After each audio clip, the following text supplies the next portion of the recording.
Hind dear student, I hope आप सभी स्वस्थ होंगे, मस्त होंगे और पढ़ाई भी आपकी अच्छी ढंग से चल रही होगी। तो आज इस वीडियो में हम आप लोगों के लिए लेकर आए हैं क्लास 12th केमिस्ट्री के मोस्ट इम्पॉर्टेंट क्वेश्चन जो है कोलराउस का नियम तथा इसका अनुप्रयोग जो होता है वो आज इस वीडियो में देखेंगे। तो ये काफ़ी इम्पोर्टेंट टॉपिक है बोर्ड एग्जाम की दृष्टि से। तो आज इस वीडियो में जो है कोलराउस का नियम बिल्कुल आसान शब्दों में समझेंगे। तो चलिए देखते हैं कोलराउस भाई साहब का नियम जो है ये क्या कहता है। तो कोलराउस के नियम के अनुसार अनंत तन्यता पर किसी वैद्युत अपघट्य की मोलर चालकता विलयन में उपस्थित धन आयनों तथा ऋण आयनों की मोलर चालकताओं के योग के बराबर होती है।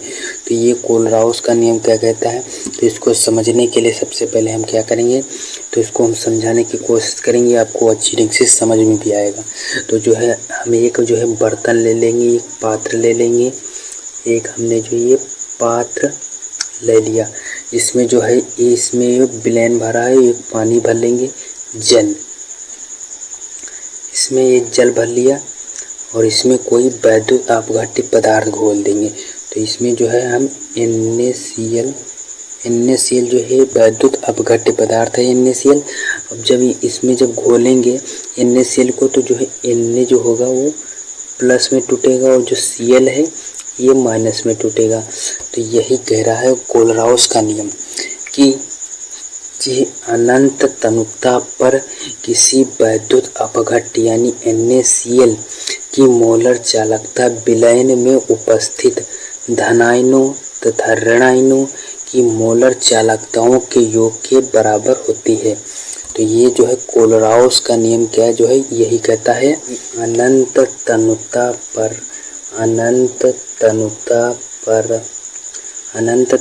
पर किसी वैद्युत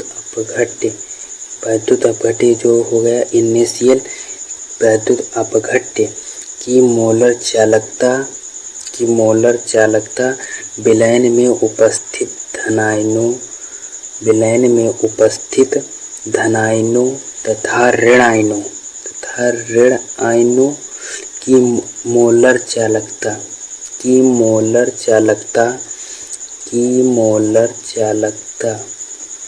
मोलर चालकताओं के योग के बराबर होती है।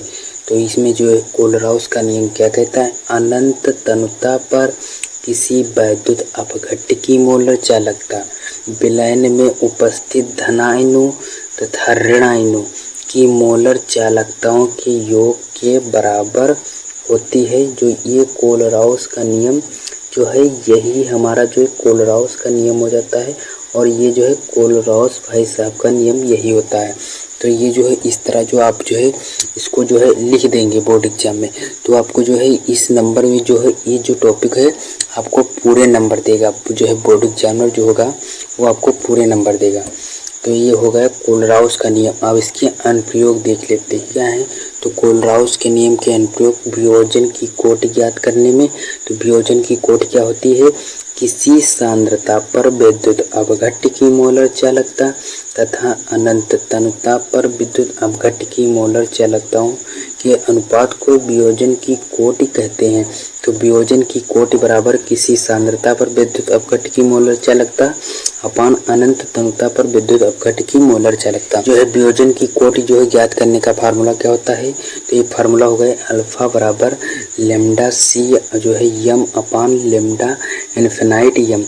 तो ये है इन्फिनाइट हो गया अनंत तन्यता पर किसी वैद्युत अपघट्य की मोलर चालकता, और यहाँ पर जो है C क्या है कंसंट्रेट यानी कि सांद्रता है और यम क्या है मोलर चालकता है और ये अल्फा क्या है वियोजन की कोटि है। तो ये फार्मूला हो गया। तो ये जो है आपको जो है वियोजन की कोटि ज्ञात करने में ये फार्मूला काम आता है। तो आई होप आप लोगों को हमने जो ये कोलराउस का नियम और इसके जो अनुप्रयोग बताए हैं आपको अच्छी ढंग से समझ में आ गए होंगे। तो हम मिलेंगे नेक्स्ट वीडियो में, तब तक के लिए जय हिंद।